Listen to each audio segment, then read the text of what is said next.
ఎప్పుడు ఒకళ్ళ సుఖాన్ని కోరుకోవాలి, పరమ సుఖం. దేనికి ప్రాధాన్యత ఇవ్వాలి? విషయవాంఛలకు ప్రాధాన్యత ఇవ్వకూడదు. కేవలం జ్ఞానమూర్తి, జ్ఞానానికే ప్రాధాన్యత ఇవ్వాలి. అంటే ద్వంద్వంగా మాట్లాడకూడదు ఎప్పుడూ కూడా. అంటే మీరు ఉన్నప్పుడు ఒక మాట, మీరు లేనప్పుడు ఒక మాట ఉండకూడదు గురువు దగ్గర. అంటే దానికి అతీతంగా, అంటే ద్వంద్వాతీతం అంటే ఉండకూడదు ఆయన. అదేవిధంగా తత్వమస్యాది లక్ష్యం, ఎప్పుడూ కూడా తత్వమసి అనే భావంతో ఉండాలి. అటువంటి గురువుని ఆరాధన చేస్తాను. అదే గురుత్వయం ప్రథమావరణ అర్పణ చేస్తాను అని చెప్పని ఆ యొక్క ఉమాలికి సహస్రలింగేశ్వరుడికి అర్పిస్తారు. ఎందుకని మనం తీసుకోకూడదు అంటే, మనకు తెలియదా ఇప్పుడు పిల్లలు ఉన్నారు, వాళ్ళకి ఎప్పుడు ఆకలి వేస్తుంది, ఎప్పుడు భోజనం పెట్టాలి, ఎప్పుడు స్కూల్లో జాయిన్ చేయాలి, ఎప్పుడు స్కూల్ నుంచి ఇంటికి తీసుకురావాలి, ఎప్పుడు వాళ్ళకి ఏమేమి కొనాలి అని తల్లిదండ్రులుగా మీకు తెలుస్తుంది కదా. మరి అలాగే ఆయన మనకు తండ్రి, సాక్షాత్తు శివుడే మనకు తండ్రి. మరి ఆయనకు తెలవదా మనకి ఎప్పుడు ఏమేమి ఇవ్వాలి అనేది?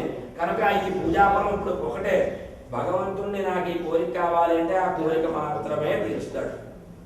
స్వామి అంతా నీ యొక్క దయ, నీవే తప్ప వేరే, నీవే తప్ప ఇతఃపరం వెనుక అని చెప్పని గజేంద్ర మోక్షంలో ఆ యొక్క మొసలి పట్టుకున్నప్పుడు ఆయన ఏం చేస్తాడట, కొన్ని వేల సంవత్సరాలు పోరాడాటండి గజేంద్రుడు. పోరాడిన తర్వాత చివరికి ఇంకా శక్తి క్షీణిస్తోంది అన్న సమయంలో ఒక్కసారి, అంటే ఆ యొక్క జంతువు కదా, జంతువుకి పరమేశ్వరుడు అన్న భావం ఉండదు. నన్ను కాపాడగలిగేవాడు ఎవడైనా ఉంటే వాడికి నమస్కారం చేస్తున్నాడు అని చెప్పిన అప్పుడు ఉన్నట్ట. అప్పుడు చూశాట ఆయన. చూసి ఎలా ఆ సమయంలో, ఏ సమయంలో ఉన్నట్ట, పక్కన లక్ష్మీదేవి తోటి చక్కగా తాంబూల సేవనం చేస్తున్నట్టు, తాంబూల శ్రవణం చేస్తున్నట్టు, ఆవిడతో మాట్లాడుతూ చక్కగా. ఇంకా ఇది ఆర్తనాదం వినపడేటప్పటికీ ఒక్కసారి కండువా ఉందా, కండువా లేదా, పక్కన గరుడు ఉన్నాడా, శంఖం ఉందా, చక్రం ఉందా, పద్మం ఉందా, ఆయుధాలు ఉన్నాయా, ఇవేమీ కూడా చూసుకోలేదు. ఆ యొక్క పిలుపు వినపడినాడు, వెళ్ళిపోతున్నాడు. కండువా ఎలా ఉంది, సగం భుజం మీద ఉంది, సగం మెట్ల మీద ఉంది. అలా వెళ్ళిపోతున్నాడు. వెళ్ళిపోతుంటే ఈయనకి అర్థం కాలేదా, తప్పదు ఈయన ఇంటికి వచ్చారు, ఆఫీస్ నుంచి ఇంటికి వచ్చారు. ఇంటికి వచ్చి భోజనం చక్కగా వంకాయ కూర వండమని చెప్పారు, ఆయనకి ఇష్టమైన కూరలన్నీ వండమని చెప్పారు. భోజనం చేస్తున్నారు. భోజనం చేస్తుంటే ఈ లోపల ఆయన ఏదో గుర్తొచ్చింది.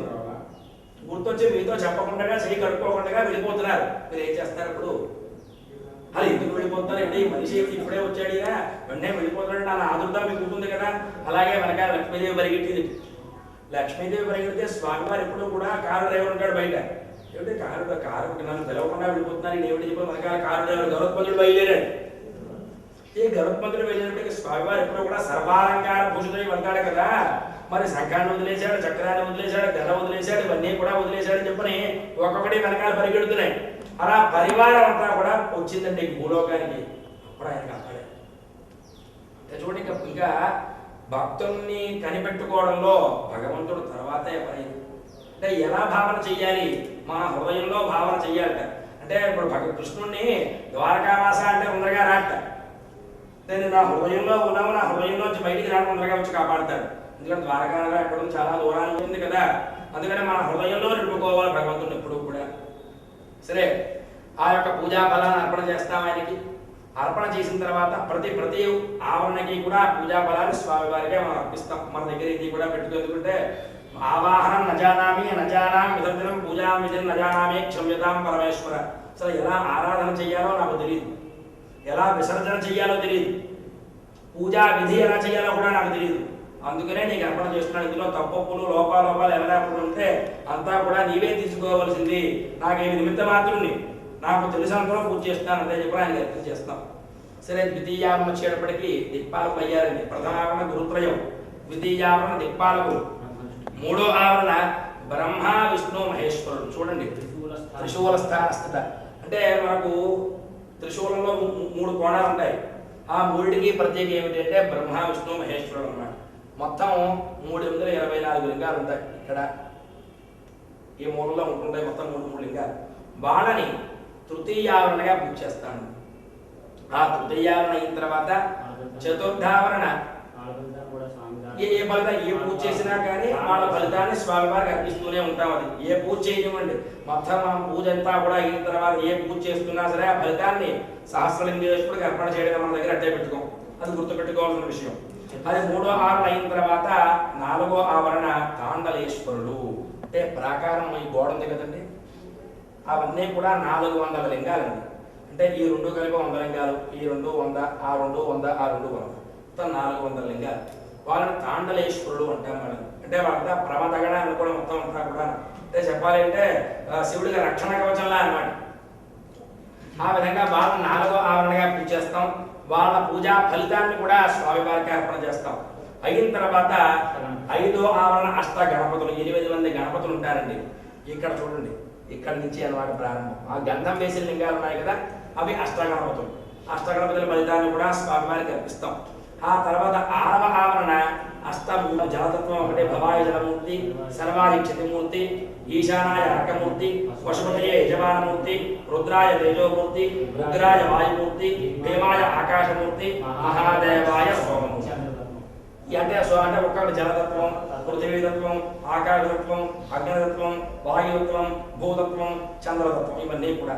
అంటే గంధం వేసిన లింగాలు పక్కనే గంధం వేయకుండా లింగాలు ఉన్నాయి కదా, అవి అష్టమూర్తులు అన్నమాట. అవన్నీ కూడా భవాయ జలమూర్తి, సర్వాయ క్షితిమూర్తి, ఈశానాయ అర్కమూర్తి, పశుపతయే యజమానమూర్తి, రుద్రాయ తేజోమూర్తి, ఉగ్రాయ వాయుమూర్తి, భీమాయ ఆకాశమూర్తి, మహాదేవాయ సోమమూర్తి. వీళ్ళని 6వ ఆవరణ అష్టమూర్తులు అన్నమాట. ఈ అష్టమూర్తుల పూజా ఫలితాన్ని కూడా స్వామివారికి అర్పిస్తాము. అయిన తర్వాత 7వ ఆవరణ. మొత్తం మనకు 11 మంది రుద్రులు ఉంటారండి. అంటే ఆ 11 మంది రుద్రులు కూడా ఇక్కడ 11 లింగాలు ఉంటాయి.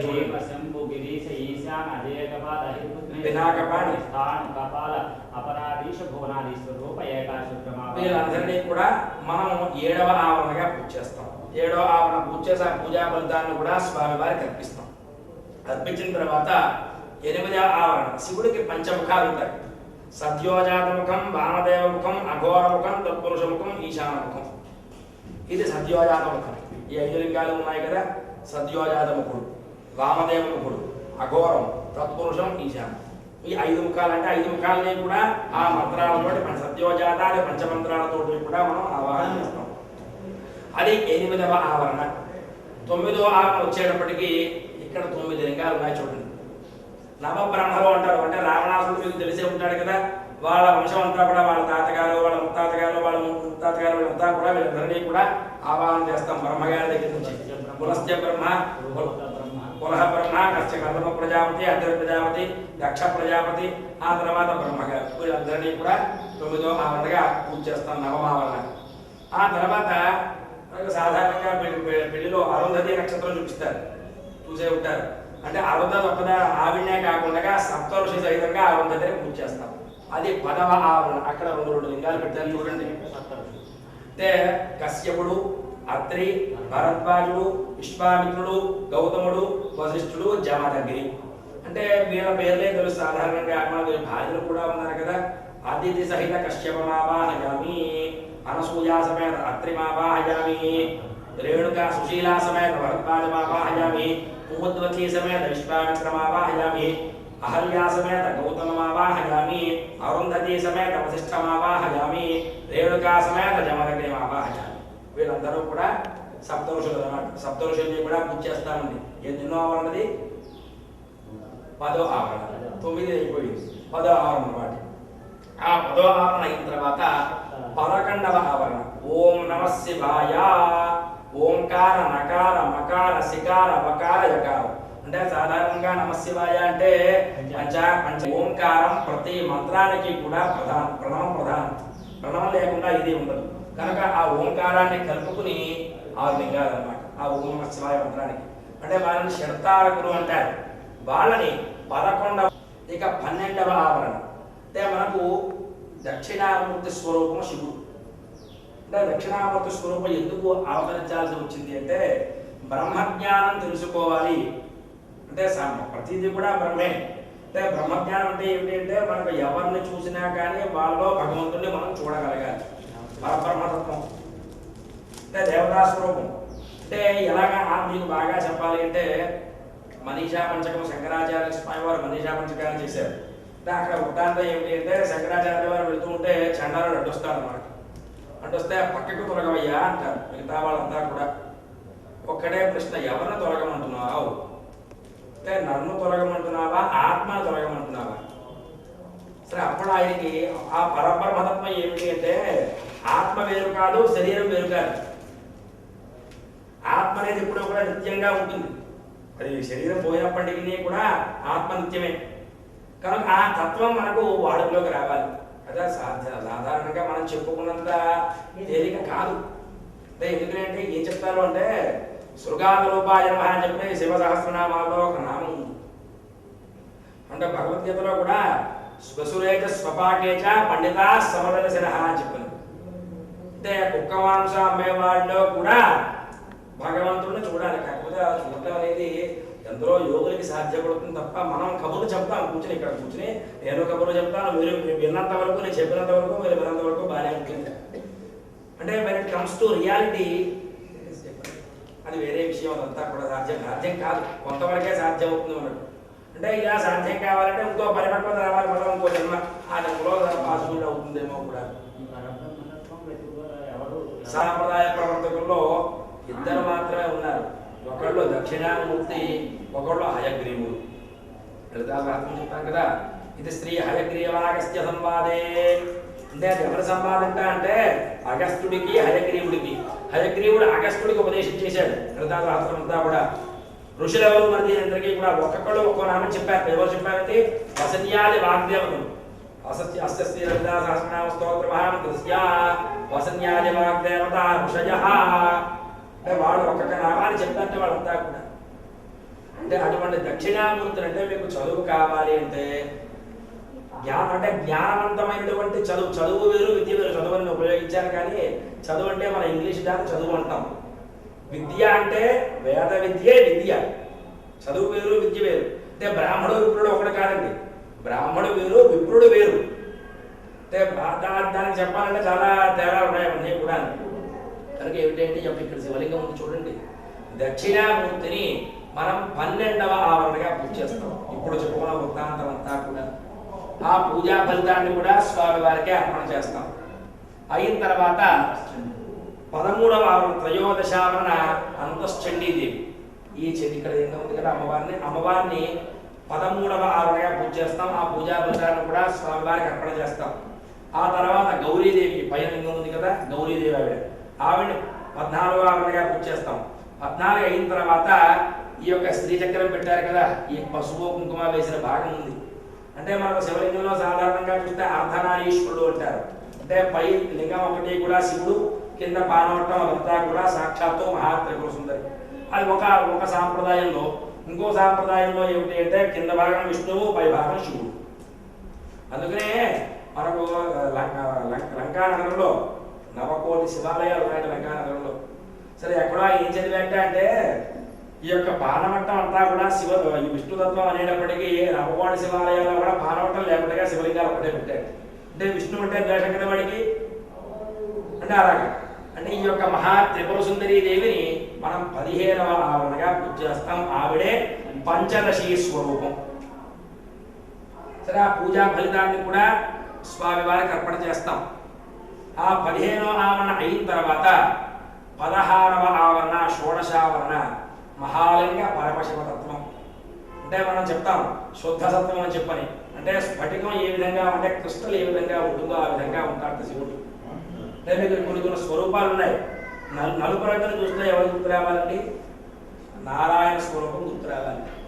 అదేవిధంగా సింధూర వర్ణం చూస్తే అమ్మవారు గుర్తుకు రావాలి. అంటే మీరు కట్టుకున్న చీర రంగు చూసామనుకోండి, అమ్మవారు సాక్షాత్తు అమ్మవారు గుర్తుకు రావాలి. అదే చెప్తాం అరుణ కిరణజాలై రంజిత సావకాశ. అదేవిధంగా తెలుపు వర్ణం కనబడింది, శివుడు గుర్తుకు రావాలి. అంటే ఆ తత్వం అంటే క్రిస్టల్ క్లియర్ అంటూ ఉంటాం. అంటే శుద్ధ సత్వం అంటే అదే అన్నమాట. ఆయన్ని ఆ పరమశివుణ్ణి మనం 16వ ఆవరణగా పూజ చేస్తామండి. ఇక్కడికి 16వ ఆవరణలో కూడా కలిపి అందరినీ కలపడం చేత్తో కొలికం చేయండి. అంటే సర్వారహిత ఉమా సహస్రలింగేశ్వరుడు. ఆయన్ని సద్యోజాత విధానంగా, పురుష సూక్త విధానంగా, స్త్రీ సూక్త విధానంగా అర్చిస్తాం. అర్చించిన తర్వాత ఈ పూజ అంతా కూడా అయిందండి. ఇంత పూజ చేసినా ఈ పూజ అయిన తర్వాత ఒక్క ఇద్దరిని పూజ చేయకపోతే మాత్రం చేసిన పూజంతా కూడా నిష్ఫల నిరంతకం.